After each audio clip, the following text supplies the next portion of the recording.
பார்த்துதாங்க. இதான் பேசிக். ஆனா இப்ப அப்படி எல்லாம் இல்ல எல்லாமே பிராய்லர் கோழிகளை போல ஆணுக்கு பெண்ணுக்கெல்லாம் வித்தியாசம் எல்லாம் கிடையாது. எல்லாம் அப்படியே கூட்டமா போட்டு கும்மி அடிங்க அப்படின்னு ஆச்சு. அதனால எல்லாரும் பலவீனம் அடைகிறாங்க. சேவலை போய் அடகாக்க வைக்கிறாங்க, கோழியை கொக்கரக்கோன்னு கோவ சொல்றாங்க. அந்த மாதிரி ஆயிப்போச்சு. அப்போ இந்த மாதிரி ஒரு மோசமான கொலாபரேஷன் ஆயிப்போன இந்த உலகத்துல என்ன வேணாலும் நடக்கும். கள்ளக்காதல்னா என்ன, நல்ல காதல்னா என்ன, எல்லாமே ஆற்றல் விரயம் தான் அப்படின்னு மாறிட்டு இருக்கிறதுனால நம்ம எதை எடுத்துக்கிறது பரிதாபமா தான் இருக்கு. செத்து பாடுறாங்க. ஏதோ அந்த நகைச்சுவையில் சொல்ற மாதிரி வா நம்ம செத்து விளையாடல அப்படிங்கிற மாதிரி அந்த மாதிரி போயிட்டு இருக்கு உலகம். நம்ம ஒண்ணும் பண்ண முடியாது. நம்ம அதை பற்றி யோசிச்சு நமக்கு எந்த பலனும் இல்லை. அதை பற்றி நான் உங்களிடம் சொல்றேன். நீங்களும் அதை அந்த பார்வையில சிந்திங்க. சரியா? ஒரு கணவனிடம் இல்லாத ஒரு விஷயம் இன்னொருத்தனிடம் இருக்குதுன்னு அந்த பெண்ணு எப்ப போறாளோ அப்ப அந்த கணவனுக்கு விடுதலை. புரிஞ்சுதா? அதை சிவவாக்கியர் அதான் சொல்லுவார். என்னது, தன்னுடைய மனைவியை இன்னொருத்தன் பார்த்துட்டானே அப்படிங்கறக்காக அவனை வெட்டுறக்கு போறியடா நீயே.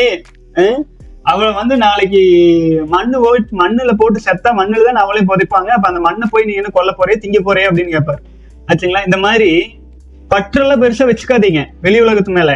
உங்களிடம் இருந்து உங்கள் காதலியோ இல்ல மனைவியோ பெண்ணோ உங்களை விட்டு விலகி போறாங்கன்னா உங்களுக்கு ஃப்ரீடம் கிடைச்சாச்சுன்னு அர்த்தம். உங்களுக்கு எந்த பாதிப்பு இல்லை. அப்படி யோசிங்க. புரிஞ்சுதா? நீங்க எதுக்கு பாதிக்கப்படுறீங்க? நல்ல விஷயம்னு விலகி போயிட்டே இருக்கணும். அதே மாதிரிதான் பெண்கள் வீடியோ பார்த்துட்டு இருந்தாலும் ஒரு ஆண் இந்த மாதிரி போறான்னா விட்டுறணும். அவன் சாகருக்கு தெரியறான் போறான். அதேதான் பெண்ணுக்கும். புரிஞ்சுதுங்களா? ஆற்றல் விரயம் செய்யறதுக்கு தெரியறவே இல்லை. நம்ம என்ன பண்ண முடியும்? நம்ம ஈசனை நம்ம கூட இருக்கீங்க. நம்ம ஒழுக்கத்துல நிப்போம். சரிங்களா? அதனால நம்ம எவ்வளவு கீழே போனாலும் நம்மளை விட்டு எவ்வளவு பேர் போனாலும் நம்ம சிவன் கூட இருப்போம். நமக்கு அதுக்கு மேல என்னதான் வேணும்? புரிஞ்சுதுங்களா?